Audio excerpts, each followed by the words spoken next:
Jeune de cité, jeune de banlieue, lève-toi et marche. Ok, on va passer sur la deuxième question. On va enchaîner direct. Alors, c'est quoi l'apport de Foxy Brown en France? Monsieur Gaël Malouakou, on va commencer avec vous. C'est quoi l'apport de Foxy Brown en France? Je suis en train de réfléchir parce que est-ce qu'on a vraiment eu un équivalent en France? Non, mais certainement des influences, ouais, certainement. Je sais pas, je dirais peut-être que Job s'est influencé de Foxy, j'en sais rien. Euh, en essayant peut-être d'imiter sa voix, en allant dans une grave quand on rentre, au bouillon, tu vois, quand elle dit des trucs comme ça, je sais pas ce qu'elle fait. Peut-être ça. Parce qu'en vrai, quand tu l'entends parler d'interview, elle n'a pas de voix grave, James. Il y a que quand elle rappe. Sinon, je sais pas. Parce que même les flows, c'est même pas la même chose. Non, je saurais pas dire comme ça, là, pointer une MC qui est clairement influencée par Foxy Brown, on dirait pas. Mais après, au State, oui, je sais très bien qu'une Nicki Minaj, Cardi B, ou bien même la Megan, il y en a plein d'autres, hein, parce qu'il y a quand même moins connus, qui découlent de l'arrivée de Foxy Brown, clairement. Donc, voilà. Oui. C'est vrai qu'en France, je suis un peu d'accord avec vous. C'est vrai que aux États-Unis, on voit Dommage. directement les enfants. Mais en France, là, c'est vrai que je sais pas. Peut-être que monsieur Après, Doc c'est que, après, je voulais ajouter, c'est peut-être culturel, parce qu'en France, de toute façon, on n'a pas les mêmes styles vestimentaires. Parce que là où eux ils sont West Coast ou bien East Coast, parce que tu regardes, on va dire que East Coast, c'est peut-être Paris, West Coast, c'est peut-être Marseille, et quand tu transposes, même niveau de vestimentaire, ça n'a rien à voir. Parce que, je sais pas, Marseille, quand ils font des clips ou quoi, ça, t'as pas l'impression d'être à LA ou quoi, tu vois, même les figurants ou quoi, tu vois, c'est pas du tout. C'est ça que je suis un peu perdu dans la transposition de State à ici la France. Bon, après, peut-être que Dr. Shadow a peut-être un peu plus, il voit un peu plus l'influence de Foxy ici, mais moi, pas trop, là. Puis même peut-être qu'en France, dans les cités, tu ne pourrais pas faire des concerts si tu fais du Foxy Brown, peut-être. Si. Bah, déjà, personne va t'autoriser, tu vas être insulté de tous les noms. Tu vas même pas arriver sur scène ou même poser. Déjà, même, t'étais une fille posée, c'était un. Je sais pas, c'est pas. Limite, t'as une étiquette, parce que ça veut dire que tu traînes avec des garçons. Parce que tu fais du rap, tu restes pas dans ton coin. Tu dois aller en MJC avec des gars bizarres, tu vois, c'est posé, tu vois. Il y a tout un truc, en fait. Limite, tu vois, et c'est peut-être pour ça que les filles en France, elles sont déguisées. Tu vas arriver avec le hoodie, la capuche et tout, machin, je sais pas. Mais ça, c'est même ce qu'on dit, hein. En fait, des fois, c'est un peu difficile en cité de même mettre des jupes et tout ça. Je sais pas si c'est toujours une réalité, mais ça rejoint aussi dans le rap, parce que c'est sûr que rien que en tant que rappeur, moi j'étais rappeur à l'époque, hein, faire des concerts dans les MJC, c'est difficile, hein. On avait fait un concert à Lemay-sur-Seine, je sais pas si Là, vous je me souviens savez, très, très bien. Lemay-sur-Seine. J'ai rien contre les 7-7, tout ça. Moi, de toute façon, je suis en paix avec tout le monde. Mais des fois, tu vas faire un concert, c'est comme si tu as déclaré la Troisième Guerre mondiale au public, tu vois. T'es sur scène pour chanter, mais eux, ils ont l'impression que t'es venu armé et que t'allais leur tirer dessus. C'est plutôt eux qui sont armés, en fait, et qui veulent te tirer dessus, tu vois. Non, et ça, c'est vrai que, bon, des fois, c'est vrai que c'est. Mais c'est vrai que ça serait intéressant de voir ça. Moi, je connais une artiste, je pense pas nécessairement qu'elle a directement été influencée par Foxy Brown, tout ça, mais elle a un petit peu ce côté-là, hein. Elle est marocaine, elle est anglaise aussi. Mims, aux trois maillets. Ouais, les trois maillets, c'est ce La que j'allais dire, rappeuse ouais. Mims, qui a commencé à faire une carrière aussi, qui devait être là sur l'émission Mary J. Blige, malheureusement qui n'a pas pu être là. Mais Mims, elle avait un peu ce côté-là, cette nouvelle génération un peu. On est jolie parce elle est super, elle est très très jolie. C'est une fille qui est très jolie, très très intelligente, mais aussi qui avait du talent au niveau rap. Elle était talentueuse, elle faisait même du dance floor, du dance. Voilà, c'est juste parce que en réfléchissant à ce que vous venez de me dire, c'est la personne qui m'est venue en tête en fait. Donc je pensais à Mims. Et peut-être que justement il y a un créneau pour elle ou quelque chose à faire par rapport à ça. Mais bon. Monsieur Doc Shadow, qu'est-ce que vous voulez me dire? À moins que Monsieur Gaël Malakouz ait fini? C'est bon? Non, moi, c'est bon. C'est bon? Ouais. Avant que je lance Monsieur Doc Shadow, il y a quand même Monsieur Junior Kanombo qui a dit bonjour à l'équipe. Il faut quand même le Yes. souligner. Il nous a fait Big up Junior. bonjour Monsieur Junior Kanombo. Je suis encore là. En tout cas, merci de votre engagement et merci de votre soutien depuis le début de l'émission Authentique. Il était là quand même sur la première et il nous a suivis, il nous suit et il est toujours là. Donc merci pour votre soutien et merci pour le temps que vous passez avec nous, Monsieur Doc Shadow. Alors Alors, une rappeuse. Testros. alors j'en ai une, figure-toi. Alors, du coup, c'est une rappeuse qui est peu connue, mais qui quand même a existé. Donc, comme vous l'avez dit, c'est vrai qu'en France, on a du mal avec ça. Je vais y revenir après. Mais effectivement, c'est un truc qu'on voit archi rarement, voire pas du tout. Une meuf qui rappe et qui vraiment va à fond dans le délire beach, etc., le délire sexuel. Mais il y a une rappeuse qui l'a fait, qui s'appelait Rolka. En fait, ça s'écrit R-O-2-L, plus loin K. Elle était dans l'entourage de Tout Simplement Noir, avec aussi le Club Splifton, le CSRD. Vous savez, alors le Club Splifton, c'est un groupe de Joinville. Tout Simplement Noir, je ne sais plus d'où il venait exactement, mais c'est un groupe qui a marqué les années 90 aussi. Voilà, et c'est des groupes qui étaient vachement dans ce délire-là, très West Coast, la luxure, etc.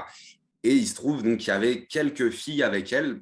Donc, il y avait une fille qui se faisait appeler Négresse Pat aussi, qui était dans le groupe du Club Splifton. Alors, bon, il y a un documentaire sur le Club Splifton qui est trouvable sur YouTube. Allez voir, vraiment, c'est super intéressant. Voilà, ça parle de tout ça. Et donc, il y avait une rappeuse qui s'appelait Rolka et qui a sorti un album et voire plusieurs albums. En tout cas, elle a fait plusieurs disques. Elle a sorti plusieurs titres, etc. Et elle a sorti un album donc en 2000. Et elle allait beaucoup dans ce délire-là, en fait. Donc, à ce que j'ai compris, c'était produit par Jill Tismé, qui lui faisait partie de Tout Simplement Noir. Et donc, alors, le problème de Rolka, alors vraiment, moi, je parle d'elle avec le plus grand respect, parce que vraiment, moi, j'adore ce style. Mais le problème, c'est qu'effectivement, elle n'avait pas vraiment une bonne voix. Et elle n'avait pas un flow de ouf. C'était pas une très bonne rappeuse, Rolka, en fait. Et je le dis vraiment avec tout le respect. Mais voilà, je pense que c'est ça qui n'a pas pris avec Rolka, malheureusement. Mais sinon, dans le concept, vraiment, la pochette est magnifique. Les instrus, elle déchire. Il y a vraiment… voilà. Elle y va à fond. Hein. Allez voir les textes, ça rigole pas. Hein. Vraiment, c'est pas, ça y va pas à moitié, quoi. Et je pense que ça aussi, ça l'a desservi. Vraiment, bon. De toute façon, en France, on n'est pas prêt. C'est un truc, d'ailleurs, dans le documentaire de Splifton, ils en parlent. Ils parlent du festival. Il y avait un festival à Londres. Je me souviens plus du nom du festival, mais où justement, tu avais des artistes, etc. Je me demande s'il n'y avait pas Foxy Brown, d'ailleurs. Il me semble qu'il faudrait vérifier. Et c'était un festival, voilà. Et vous savez qu'à Londres, il y a beaucoup de Jamaïcaines, enfin, en tout cas d'Anglaises d'origine jamaïcaine. Voilà, c'est à Londres, enfin en Angleterre, voilà, il y a beaucoup de gens qui vivent. C'est les colonies anglaises, hein, de toute façon.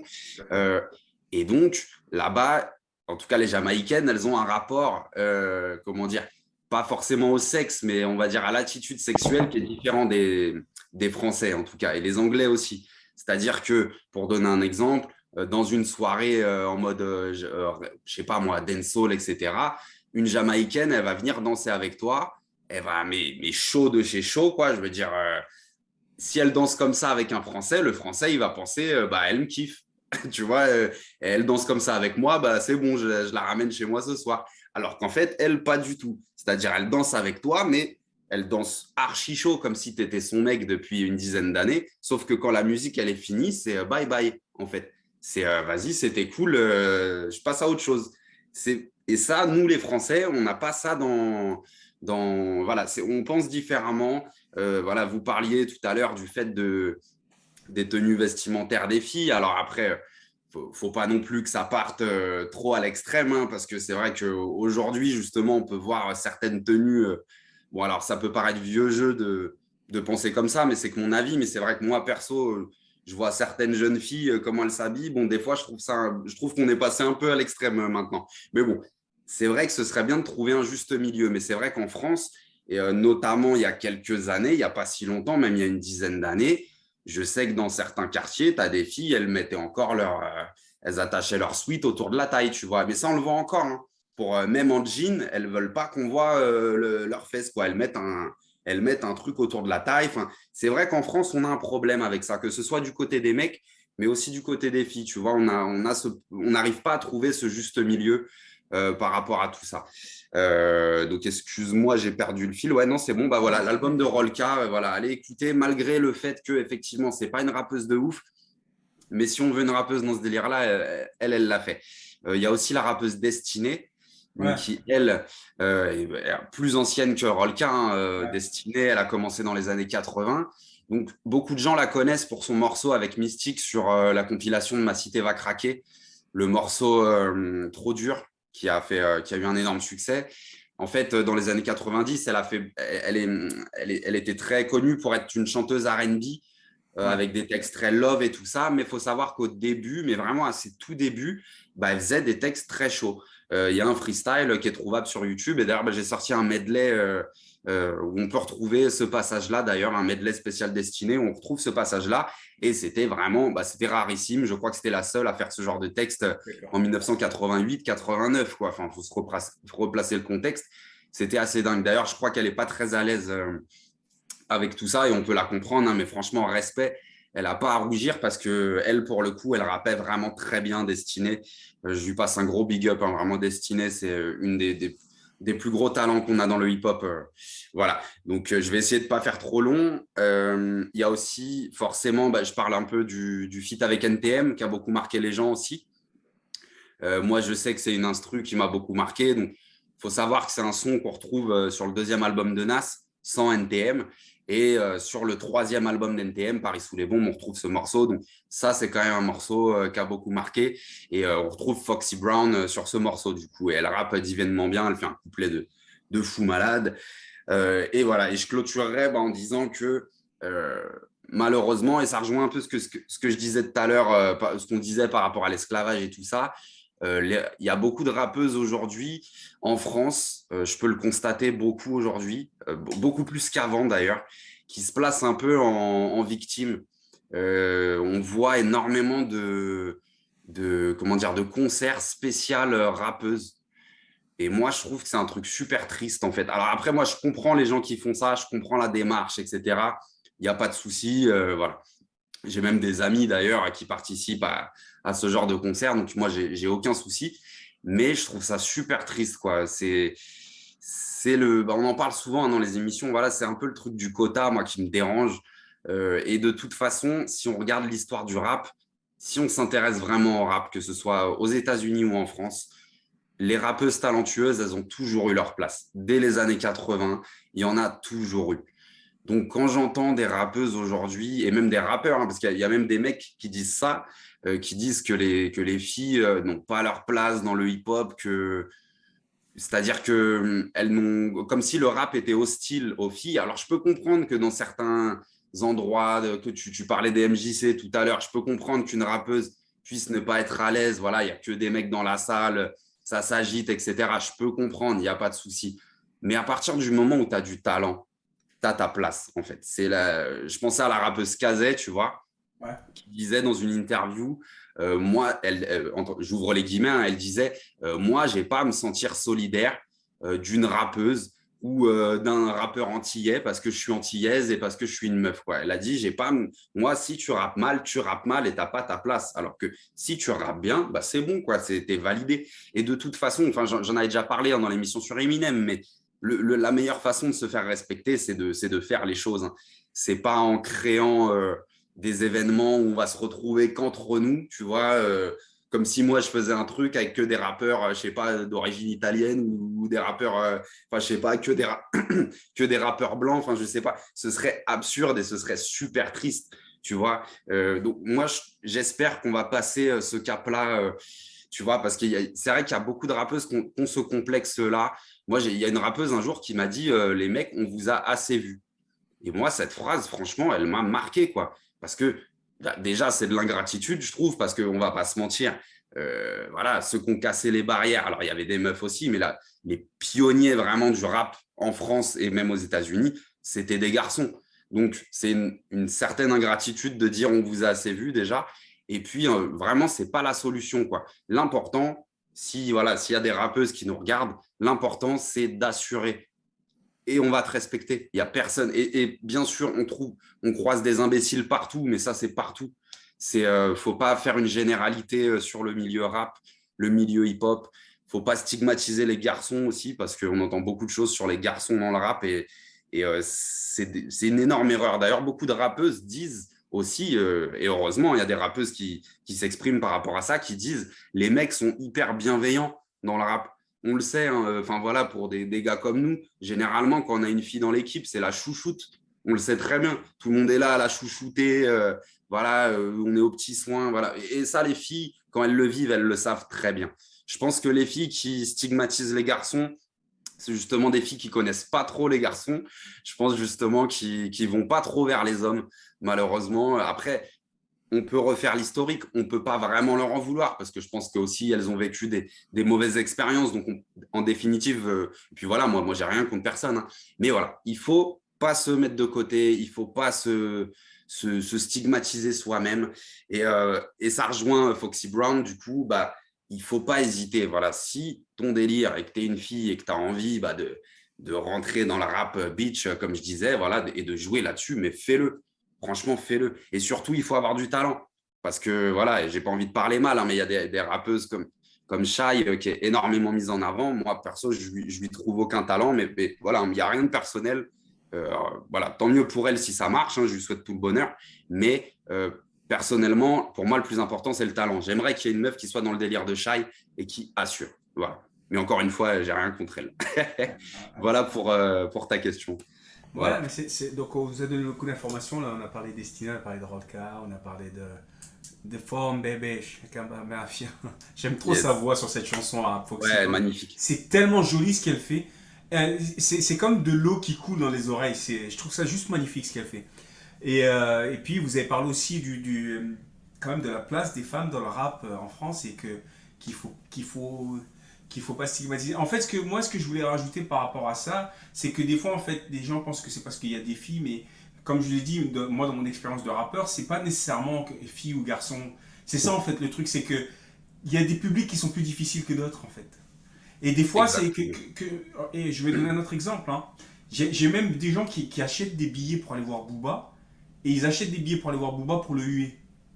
Vous voyez, en fait, c'est un peu ça qui est... Moi, c'est ces trucs que j'ai jamais vu ça en chanson française. Je vois pas des gens qui vont acheter des billets pour aller voir Patrick Bruel et le huer. Tu vois, et donc il va payer 50 € ou je sais pas combien le ticket. Il va l'acheter, ou peut-être il va rentrer par derrière, je sais pas, parce qu'il y a tellement de faits divers. Mais il vient, il dit mon but, c'est d'aller dans son concert pour le huer. Mais c'est le problème de la France, c'est qu'il y a beaucoup ce truc de street crédibilité et les gens veulent te tester, tu vois. Et c'est vrai qu'il faut être solide par rapport à ça. C'est pas tout le monde qui est capable d'assumer ça, malheureusement. Et c'est vrai que, et c'est pas pour me la raconter du tout, hein, mais c'est vrai que moi, ça me plaît, ce truc-là, tu vois, de défiance. Ça m'a toujours plu, tu vois, de me dire, ah, lui, il paye pas de mine. Souvent, les gens sont surpris, tu vois, tu sais, je suis pas très grand, etc. Voilà. Souvent, on me dit ça, tu payes pas de mine, mais quand je t'ai vu rapper, tac, tac, il faut avoir le goût du défi, je pense. Ouais. Et ça rejoint ce que je te disais, c'est je pense que les gens qui se plaignent de trop être rejetés n'ont pas assez ce goût-là. Mais on ne peut pas leur en vouloir, hein. On est tous différents, il n'y a pas de problème. Ouais. Mais je pense que dans le rap, effectivement, surtout en France et même aux États-Unis, hein, il faut quand même avoir le goût du défi et de l'adversité, de vouloir prouver. C'est une chose importante, c'est vrai. La compétition fait partie du rap intégralement. Jeune de cité, jeune de banlieue, lève-toi et marche. C'est ton avenir qui est en jeu. Vas-y, tu peux le faire. Ils l'ont fait. Pourquoi pas toi? Destin.